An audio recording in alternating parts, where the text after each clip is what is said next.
Welcome to Atherton on Air. I'm James Leach. I'm Anaya Johnson. And here's what's trending. If you didn't already know, today is Cinco de Mayo. For us to gain greater knowledge of this holiday, Atherton on Air reporters Lance Spencer and William Stone spoke to Spanish teacher Miss Tackett.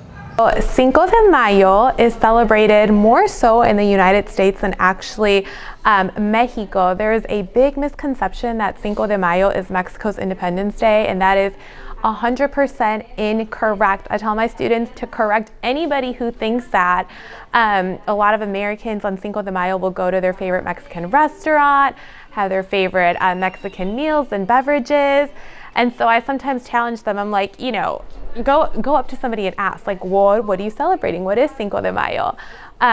What it is actually was a victory in a very long battle against the French, but it was one small victory against the French in the town of Puebla in Mexico that the Mexicans won that day. And how I kind of explain it to them is really the French went in thinking, they were going to win the battle, like they had the upper hand in the whole war and in that specific battle. And that specific battle, the Mexicans actually won. So for Mexicanos, it kind of represents, especially more so in Puebla, just kind of unity and strength amongst them, and just a kind of a way to just celebrate Mexico. But again, in all of Mexico, it's really not that big of a deal. I feel that here in the United States, they actually celebrate it more. And here it's become kind of more of a way to celebrate our culture, really. Senior prom was this weekend. And it was at the Melwood Art Center, and it was a huge hit. On the other half of our classes, underclassmen in the Intro to Media Arts class are practicing their cinematography skills. Okay, so this is an Intro to Media Arts class, and back in late January, early February, we started focusing on video projects. So they learned just really basic stuff back then, just like how to set the camera up, how to use the tripod, how to record, and then we've been slowly building on that. Now what they're doing for this project is I've given them 5 scenarios. Like if you were filming a scene in a movie where someone has to show that they're hungry, how would you visually tell that story? Past couple weeks we've been working on this one assignment where we have to film a bunch of various scenes and edit them together. It's been pretty fun because we get to work with the camera a lot, and it's a lot more hands-on than some of the other stuff we'll be doing. And then also eventually we'll probably be going in and editing all those clips together. Now we take you to the hallway headlines with Julianne and Hi for some insightful information.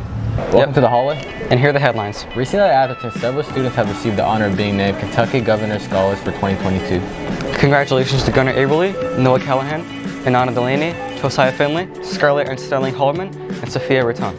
State testing is coming up soon. Formerly K-Prep, Kentucky Summative Assessment testing will begin May 9th. Testing taken by sophomores and juniors. Sophomores will test May 9th to May 11th.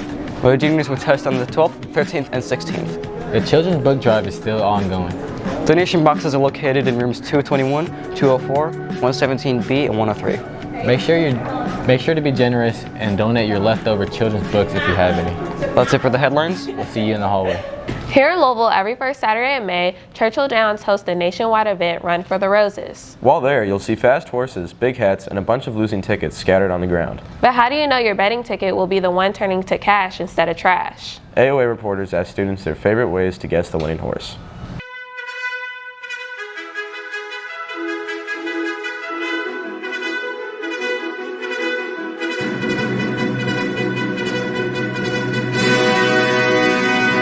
How do you choose your horses for the Derby? If I just mess with the name, then I'm like, wow, he's cool. Like Icebox, I'm totally choosing that.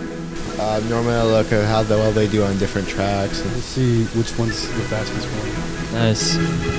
Best names, best tails, best colors. I always choose the 11 horse and the 20 horse because 11 is my favorite number and 20 always has good long shots and odds.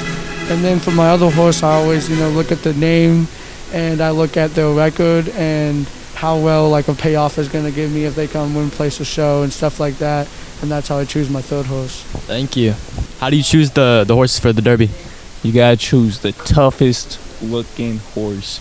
The ones with the fattest, meatiest legs and the biggest body, And the jockey has always gotta be small, real small, weight reduction. That's what I'm saying. That's how you do it. You know they always say no horse can go as fast as the money you bet on them. I don't think anyone says that. Well, thanks, Atherton. For watching Atherton on Air. I'm Anaya Johnson. And I'm James Leach. Have a good long weekend, Ravens.